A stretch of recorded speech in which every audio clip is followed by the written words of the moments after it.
Welcome back, guys. I'm Zell, and today we're doing another Drinking and Thinking with Zell. And get you a tall one. This one's a doozy.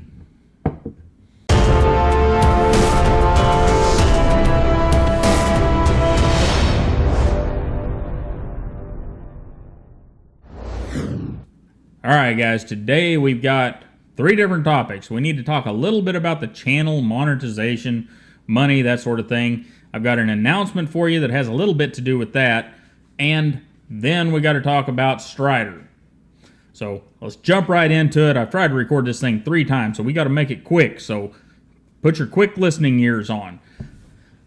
Whenever we slowed video production down here a few weeks ago, whenever Nixie showed up, and that was the main reason, but another reason was I had done all the numbers for the YouTube channel for the previous year, and I was nervous. There was a lot of money spent, and it wasn't really all spent on knives. It was spent on accessories to do YouTube. You know, lights, microphones, soundboards, computers, all these things that we don't think about whenever we watch somebody's video. But AdSense, the money that Google gives for the ads that show up on the videos, the little video ads, the little things down at the bottom of the video, that doesn't even add up to a small hill of beans. The camera we're recording on right now we moved from the DSLR. We're recording on an iPhone 7 Plus now because of some of the camera capabilities, and it has worked out well for me, and I hope you're enjoying the videos that are being recorded on it. And I chose an iPhone because it allows me to still use my soundboard and some of the other things that I was having problems using with Android. But anyhow, there's a lot of expense that goes behind making these videos that one day we'll get all the equipment out and we'll look at it.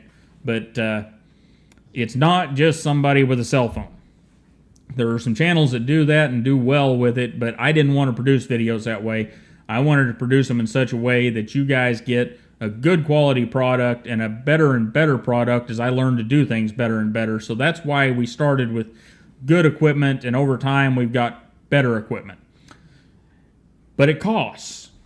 All of it costs. There's money that goes out for everything. The knives, the equipment, time, all of it.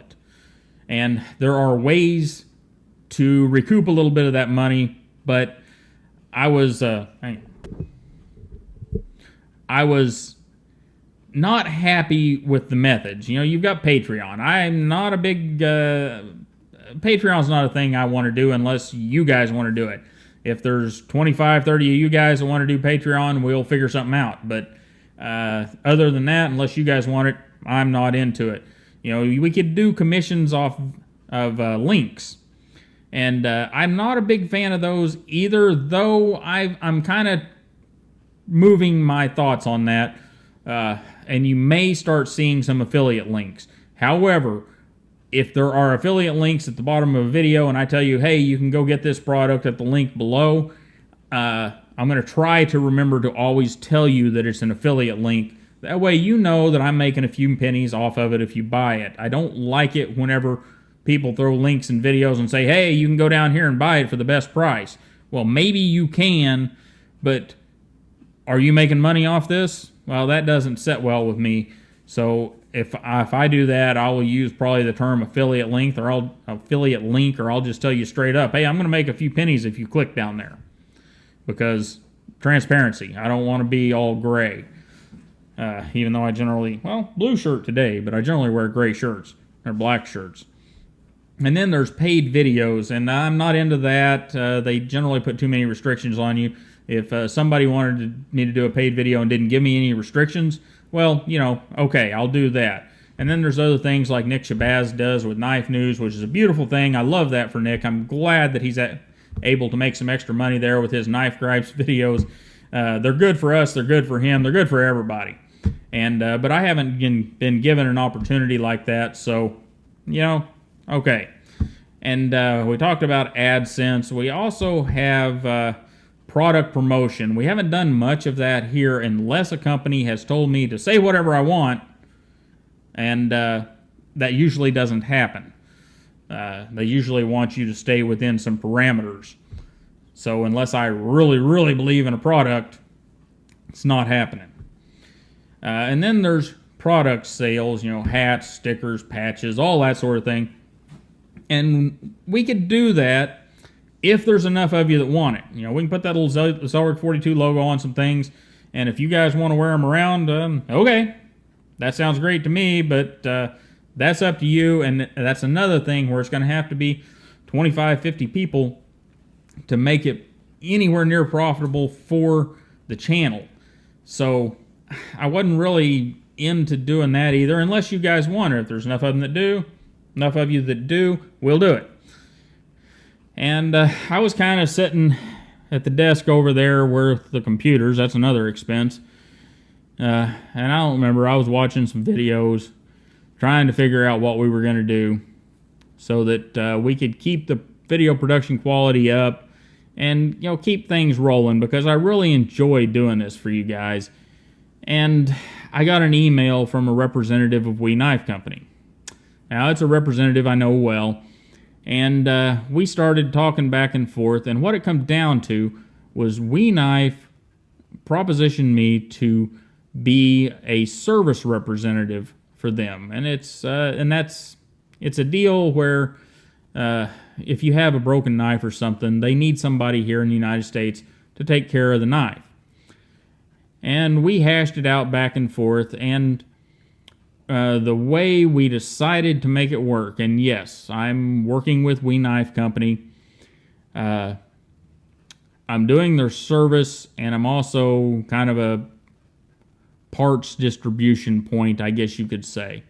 Whenever people need parts, they send them to me, and then I'm going to send them on to whomever needs them. And of course, part of that deal is they're sending their new model knives over here. And you guys saw the unboxing the other day, and you're about to see some first look videos. And the reason I went ahead and did that is, one, I like We Knife Company. I like what I hear from them. They seem, no, not seem, they're an honorable company that is trying to grow, and they want honest stuff. And whenever I say honest stuff, they're looking for honest reviews. They're looking for honorable people to work with them, and honest stuff said about their knives. However, as we all know, if you work with something or someone, you have this tendency to give them favor. I don't think I'm going to with We Knife, but I'm going to put in some protections to protect me and you guys from me saying something silly and having to eat crow, or being too much of a fanboy. Now, I'm not a huge fanboy, as you guys know, of any brand except maybe the Buck Marksman. But so the way I'm going to do these things is, whenever we sends a knife, we're going to do an unboxing video and an initial impressions video, whether that's two separate or all in one, depends on how many things show up at once. And then I'm going to send those knives along to other YouTubers for review, and bloggers and the such like. And once they've made it to these other places and then made their way back to me, then we're going to do a full review so that I can see what they've had to say about it.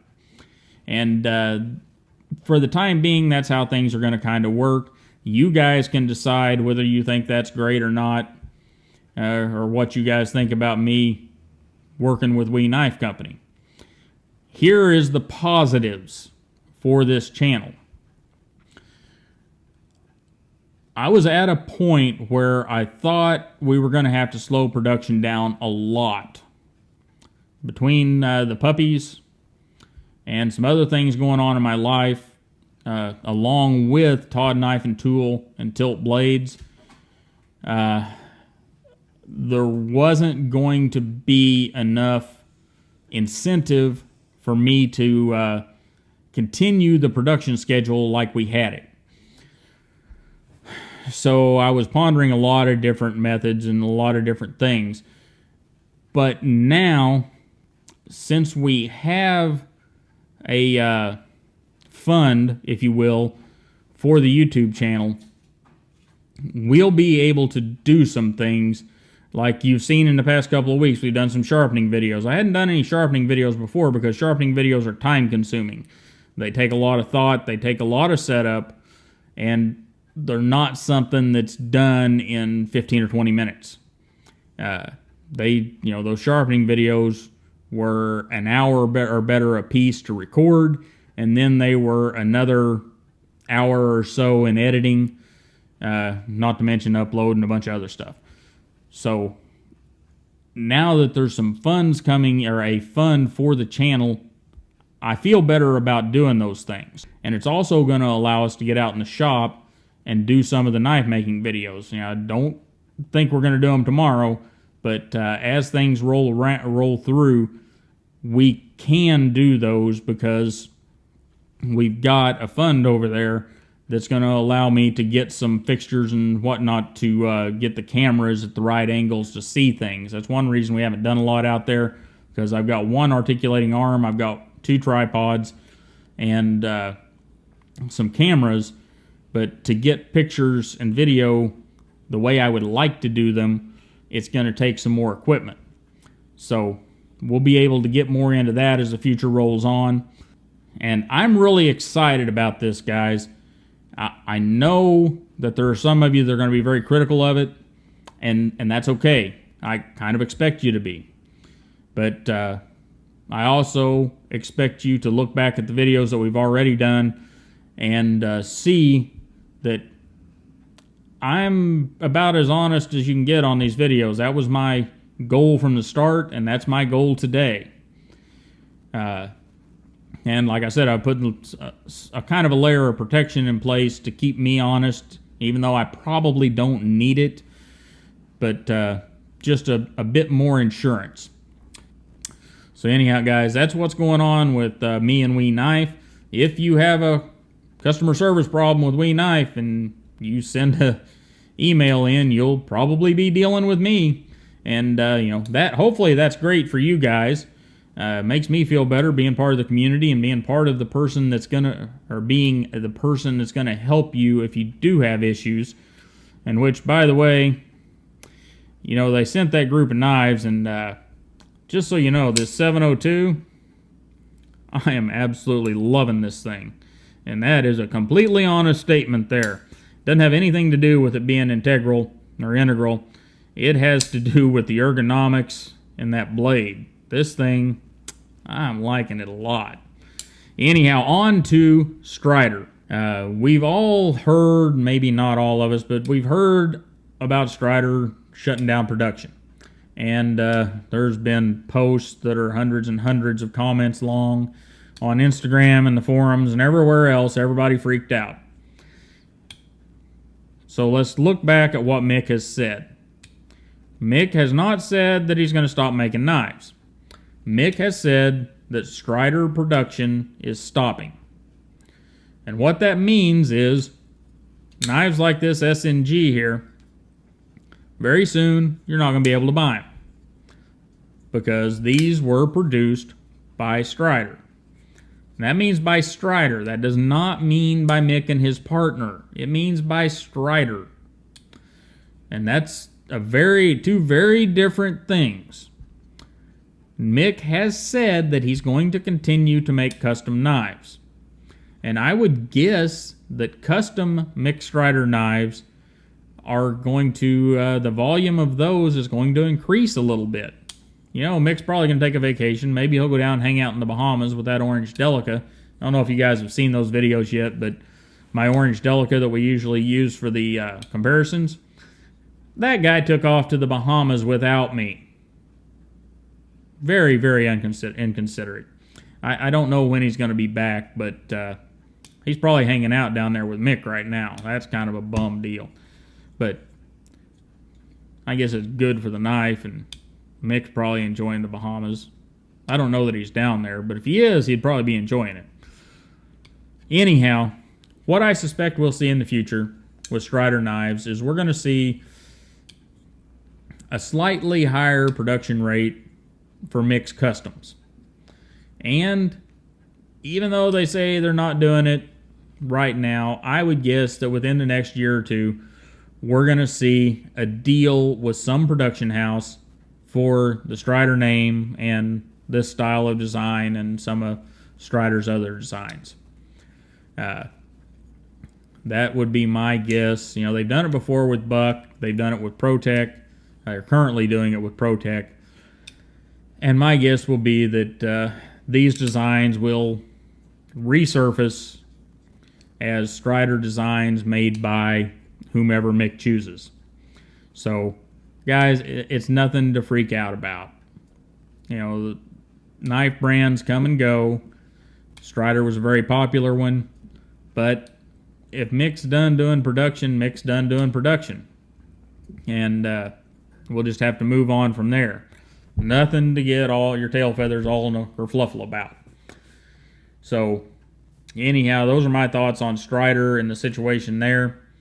And, guys, I really appreciate your support over the past year and a half, and I hope that you continue to support the channel. And I'm really, really excited about the new opportunities that have been afforded for me and for the channel. And I hope that you come along for the ride. So anyhow, don't forget to like, share, and subscribe. You have a wonderful day, and I'll see you next time.